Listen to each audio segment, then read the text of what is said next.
Dolazak riječke pruge do Rijeke 1873. godine označio je prekretnicu u prostornom razvoju grada Rijeke te potaknuo ubrzani društveni, gospodarski i kulturni razvoj. Dolaskom pruge Rijeka postaje važno političko i administrativno središte.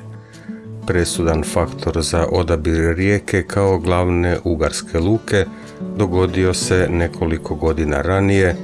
Bilo je to potpisivanje Austro-Ugarske nagodbe 1867. te zatim i Hrvatsko-Ugarske nagodbe godinu dana kasnije, čime je Rijeka postala glavna pomorska luka ugarskog dijela monarhije.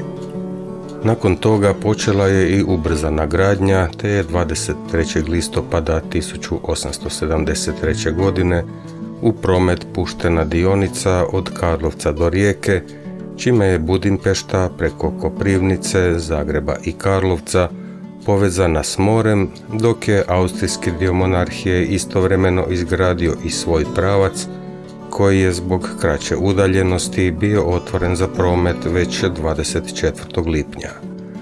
Tako je Rijeka u istoj godini bila povezana s dvije pruge. Na pruzi iz pravca Karlovca izgrađena su 23 kolodvora te 13 stajališta, dok su na pruzi iz pravca Pivke na zapadu izgrađena 4 kolodvora te 4 stajališta. Među njima se svojom veličinom i važnošću na pruzi iz pravca Karlovca ističu kolodvori u Dugoj Resi, Oštarijama, Ogulinu, Vrbovskom, Moravicama, Delnicama i Škrljevu, te kolodvori Šapjane i Opatija Matulji na pruzi iz pravca Pivke u Sloveniji. Početkom 1930-ih s izgradnjom pruge do Bakra ondje će biti izgrađen još jedan kolodvor, dok su u samom gradu Rijeci, osim riječkog kolodvora, značajni još Sušak Pećine te Brajdica za teretni promet. Sam kolodvor u Rijeci isprva je bio manja drvena jednokatnica koja je stradala u požaru 1888.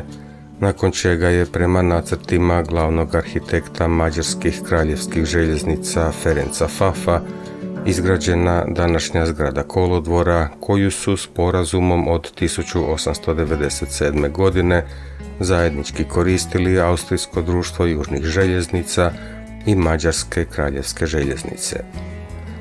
Na prugama do Rijeke izgrađeni su brojni željeznički pružni objekti, od kojih se među geotehničkim objektima ističu tuneli. Njih 17 nalazi se na pruzi od Karlovca do Rijeke, dok su 2 na pruzi od hrvatsko-slovenske granice do Rijeke, pri čemu se tunel Malo Brdo nalazi na samoj granici.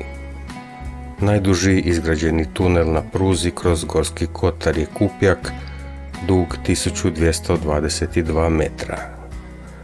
Najstariji tunel na ovoj pruzi, a ujedno i najstariji željeznički tunel u Hrvatskoj, je tunel Resnjak kod Delnica u dužini od 198 metara, otvoren 11. kolovoza 1871.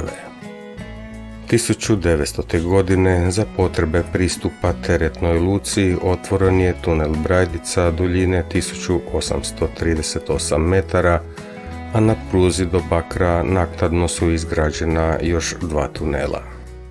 Uz tunele izgrađeni su i brojni drugi geotehnički objekti, od kojih se posebno ističu primjerice nasipi, usjeci i burobrani. Najveći je Bistrički nasip kod Tounja, dug 700 metara i visok 25 metara. Najveći usjek je usjek Lokve, dug 1420 metara. Najveći burobrani izgrađeni su u Mejama. Uz brojne druge objekte, obloge, obložne i potporne zidove te snjegobrane, pruga ima i 75 željezničko-cestovnih prijelaza, od kojih je danas najposebniji onaj u Rijeci, u Krešimirovoj ulici u 2 razine izgrađen 1967. godine. Na prugama do Rijeke nalazi se i veliki broj konstruktorskih objekata, od kojih se posebno ističu mostovi, kojih je od rijeke Kupe u Karlovcu do Rijeke ukupno 32, dok ih se na pruzi iz pravca Pivke nalazi ukupno 5. Jedan most izgrađen je na pruzi do Bakra, dok ih je još 3 izgrađeno u samoj Rijeci, pri čemu treba istaknuti okretni most na Mrtvom kanalu. Najduži je most istočni izlaz u Rijeci, dug 173 metra, dok je svojom arhitekturom, izvedbom od jednodijelne metalne konstrukcije, svakako najvrijedniji most Ličanka u Fužinama, dug 83 metra. Njemu sličan je još i most Globornica nedaleko Tounja. Među brojnim konstruktorskim objektima ističu se brojni propusti, posebice na prilazima rijeci u Tijanima, Dragama i Jurdanima, te okretaljke, od kojih su najveće na Mlaki u Rijeci, u Ogulinu i Moravicama, gdje se nalazi i dobro očuvani toranj za ugljen, korišten za lokomotive na parnu vuču. Najveće ložionice nalaze se u Ogulinu, Moravicama i Rijeci, gdje se na kolosijecima u riječku luku nalaze i brojni prilazni i skladišni objekti. Kao posebnost ovih pruga, ne samo u Hrvatskoj već i šire, treba istaknuti činjenicu da su te pruge među najstarijim elektrificiranim prugama. Tako je već pod upravom talijanske Ferrovie dello Stato 1936. godine bila postavljena kontaktna mreža na pruzi od Šapjana do Rijeke s naponom od 3 kV istosmjerne struje, te je u Matuljima bila izgrađena najstarija elektrovučna postaja u Hrvatskoj. Nakon Drugog svjetskog rata elektrificirana je bila i pruga prema Karlovcu i Zagrebu, također s naponom od 3 kV, koji je zatim postupno do 2012. bio zamijenjen sa onim od 25 kV i 20 Hz. Različiti napon ujedno je značio da se od tada u Šapljanama mora zamijeniti elektrovučna vozila, odnosno lokomotive, što je također jedan od rariteta i posebnosti ove pruge. Putnički i teretni promet godinama je rastao. Tako je u prvih godinu dana od otvorenja pruge 1873. njome bilo provezeno 40.000 putnika. 1970. godina taj broj je narastao na 10.000 putnika radnim danom, odnosno 15.000 putnika vikendom. U početku je putničkim vlakovima od Zagreba do Rijeke trebalo 9,5 sati vožnje, 1930-ih 5,5, dok je 1980-ih poslovnim vlakovima na električnu vuču bilo potrebno ukupno 3 sata i 20 minuta vožnje. Ovi poslovni vlakovi prvi put su uvedeni 1967. godine pod nazivom Kvarner Express i Riviera Express. Vrhunac putničkog prometa zabilježen je 1965. kada je na kolodvoru Rijeci dnevno dolazilo čak 57 vlakova. Ipak, daleko veći značaj u odnosu na putnički promet pruga je imala u teretnom prometu, te je bila ključni faktor razvoja luke Rijeka, uz koju su se razvile brojne industrije. Razvoj industrije značio je i doseljavanje novih stanovnika, a time i rast grada Rijeke. U prvoj godini bilo je prevezeno 100.000 tona tereta, koji je tada bio komadni, dok je primjerice 2022. on iznosio 12,7 milijuna tona, pri čemu je značajan udio kontejnerskog prometa. 1980. godine prevezeno je 330 kontejnera, a 2015. godine 260.000.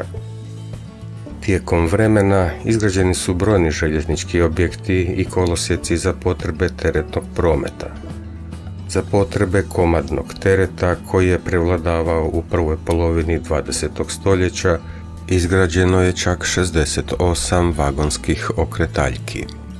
U novije vrijeme izgrađeni su ili se dovršavaju kapaciteti suvremenih teretnih terminala, kao što je to onaj na Brajdici, te na Zagrebačkoj obali koji se upravo dovršava.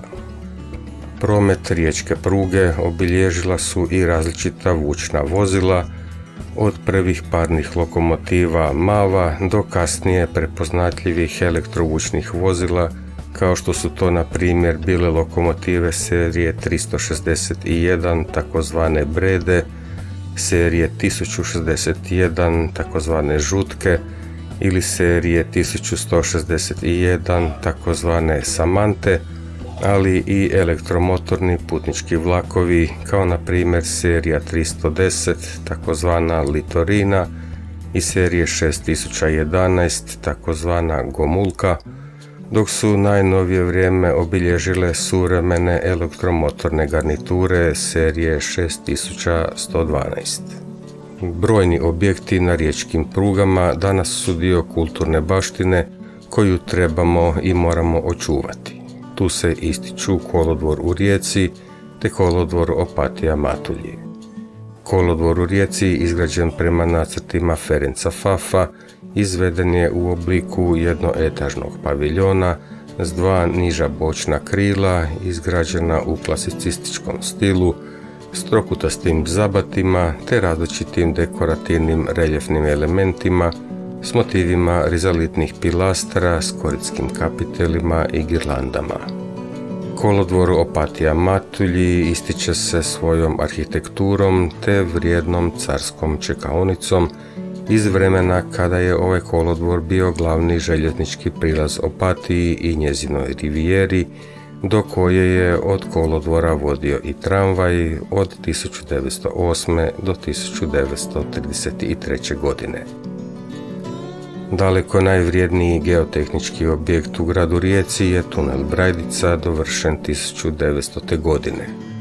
Nagibom od 25 promila u dužini od 1838 metara u spiralnoj izvedbi koja zatvara kut od gotovo 315 stupnjeva, na malome prostoru bila riješena visinska razlika između kolodvora Sušak Pećine i lučkih prostora na Brajdici.